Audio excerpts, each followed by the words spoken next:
بسم اللہ الرحمن الرحیم۔ رسول اللہ صلی اللہ علیہ وآلہ وسلم کے 40 اصول۔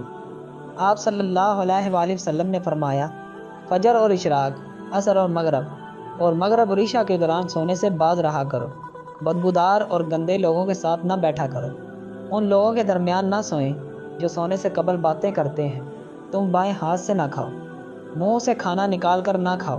اپنے کھانے پر اداس نہ ہوا کرو، یہ عادت ہمارے اندر ناشکری پیدا کرتی ہے۔ گرم کھانے کو پھونک سے ٹھنڈا نہ کرو، اندھیرے میں مت کھاؤ۔ کھانے کو سونگھا نہ کرو، کھانے کو سونگھنا بد تہذیبی ہوتی ہے۔ منہ بھر کے نہ کھاؤ کیونکہ اس سے مداح سے ذمہ داری بڑھ جاتی ہے۔ ہاتھ کے کڑاکے نہ نکالا کرو، جوتے پہننے سے قبل اسے جھاڑ لیا کرو۔ نماز کے دوران آسمان کی طرف نہ دیکھو۔ رفع حاجت کی جگہ یعنی ٹوائلٹ میں مت تھوکو۔ لکڑی کے کوئلے سے دانت صاف نہ کرو۔ اپنے دانتوں سے سخت چیز مت توڑا کرو۔ ہمیشہ بیٹھ کر کپڑے تبدیل کیا کرو۔ دوسروں کے عیب تلاش نہ کرو۔ بیت الخلاء میں باتیں نہ کیا کرو۔ دوست کو دشمن نہ بناؤ۔ دوستوں کے بارے میں جھوٹے قصے بیان نہ کرو۔ ٹھہر کر صاف بولا کرو تاکہ بات دوسرے پوری طرح سمجھ جائیں۔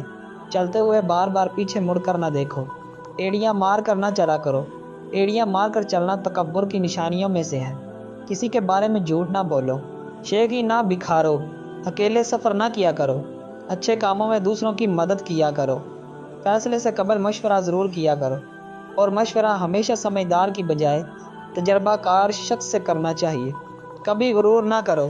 غرور ایک ایسی بری عادت ہے جس کا نتیجہ کبھی اچھا نہیں نکلتا۔ گدھا گروں کا پیچھا نہ کیا کرو۔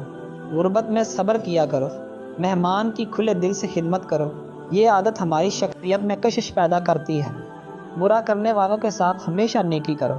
اللہ پاک نے جو دیا ہے اس پر خوش رہو۔ زیادہ نہ سویا کرو، زیادہ نیند یادداشت کو کمزور کر دیتی ہے۔ اقامت اور اذان کے درمیان گفتگو نہ کیا کرو۔ اپنی خامیوں پر غور کیا کرو اور توبہ کیا کرو۔ روزانہ کم از کم 100 بار استغفار کیا کرو۔